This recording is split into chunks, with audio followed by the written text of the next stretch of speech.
We often talk about organizations in our community that we're thankful help to bridge the gaps that some of our neighbors do not expect to encounter.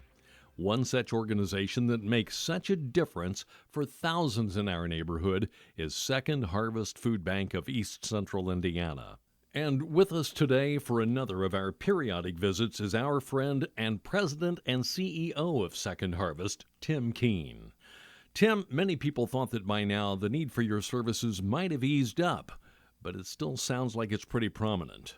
Well, it is, and I think one of the factors around that is people have been slow to maybe get the kind of employment that they're looking for, or circumstances have kind of generated some additional challenges for people with COVID-related things that maybe you wouldn't even think are related at this point. But supply disruption of all sorts, whether it be automobiles or refrigerators or whatever it is, kind of has slowed down the whole economic process. And so, there's people I know that are on layoff now that are drawing some money from layoff, but they aren't making what they were making when they were working. So, and I think another factor is, even the work that we do, we didn't even come close to reaching all the people who were in need. So that number in our 8-county region is still 67,000 plus. So it's just a challenge to try to figure out ways to get the resources out to the places that need them and try to meet that need. While the demand is still there, what about supply? Have you had trouble with flow of supplies into your warehouse? Well, the supply side has improved from what it was this time a year ago. It's not back to what it was in 2019, but it's improved to the point that if we need some specific items like produce or some sort of thing like that, we now are buying that rather than looking at opportunities that could be donated. So the product is out there, but it's we're having to invest quite a bit of money in order to get the inventory we need to get it in here to get it out to people that are struggling. Now, where that investment is concerned, I understand that you have had some good news come your way from the standpoint of some community partners who are willing to dig into their pockets to help as well. No, that's exactly right. We've got a tremendous partnership with lots of organizations, but the folks that have really stepped up this time with our Summer Challenge Match have helped us in a big way. This is, I think, our third or maybe our fourth year of doing this match, and it takes these community partners to make it happen, and looks like we'll probably wind up having a stretch goal because I believe we are right at the verge of achieving what the original goal was, but I think we'll probably wind up with a stretch goal to finish out the month. And some of those partners are from right here in Madison County. So the partnership we have locally with Madison County is through Community Hospital. Community Hospital has been a partner with us for a number of years in a number of ways, actually. Goes back decades. And so they're great supporters. They step up and participate in the community in many ways, and I just can't say enough good things about them. Mathematically, how does that work, Tim? For every dollar we donate, what does that turn into?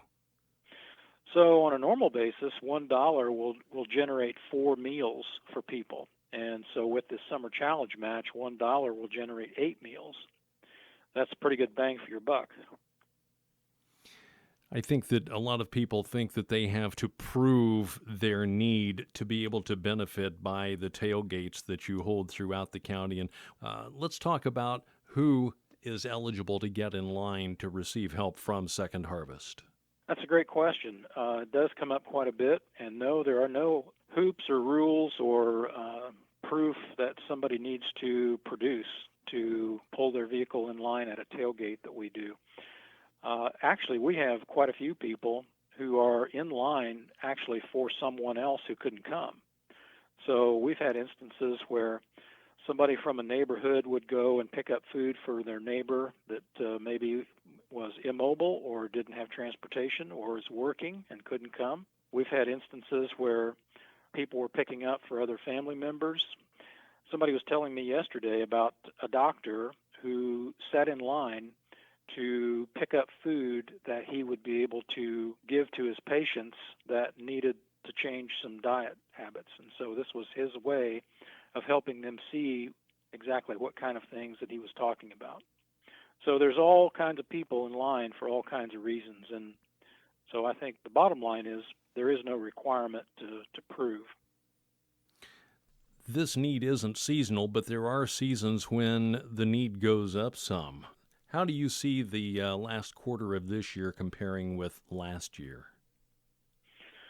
All right, that's a great question, Brett. A little forecast of the crystal ball, I guess, but this time going into the fourth quarter last year, we were really in the deep throes of COVID-19, and we were experiencing some serious supply disruptions to being able to come up with food inventory. So looking forward, I doubt that we're going to have the same challenge in terms of coming up with maybe the necessary food, although it is going to cost more. People are going to find themselves in that greater need situation in that fourth quarter. That's when you turn your furnace on, and that's when the energy bills start to rise, and lots of different circumstances for people begin to creep into the picture in the fourth quarter. And so, yeah, that's one of those challenging times for sure. Let's talk about the different ways that we can help Second Harvest out, Tim. Well, certainly monetarily, you could go to our website at curehunger.org, and you could make a gift online. I mean, that's very easy. Many people do that now.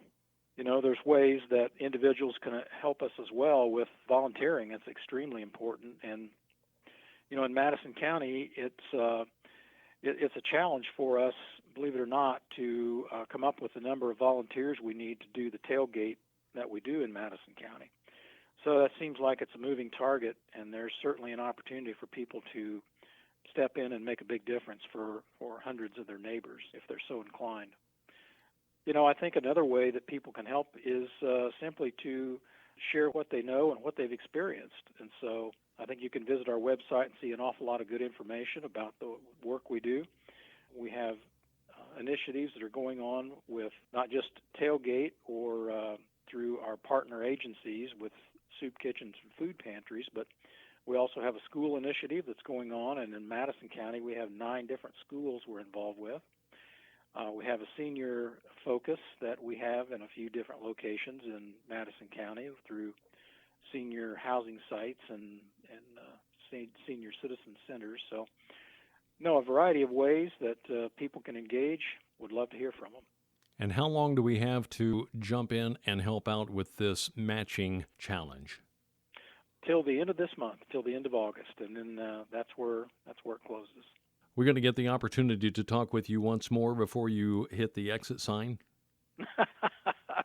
Well, I will be here as the CEO through the end of September, and the new CEO starts October 4th. I'll still be here, but I'll be in more of an advisory role. So I guess if you're talking to me officially as a CEO, that'd be till the end of September. So with that, let us thank you on behalf of the community of Madison County and the buzz of Madison County for all that you have done to help feed our hungry neighbors. You've been a real asset. We look forward to still seeing you around at various community functions and events. But again, a big thank you, Tim Keene. Well, I appreciate that very much, and we only do it with partnerships in the community, so that's what it's all about. So thank you very much. Tim Keene, retiring president and CEO of Second Harvest Food Bank of East Central Indiana. Another doer making our community a better place to live. Support organizations like Second Harvest. Your community's future depends on it. Thanks for listening. That's the latest buzz of Madison County.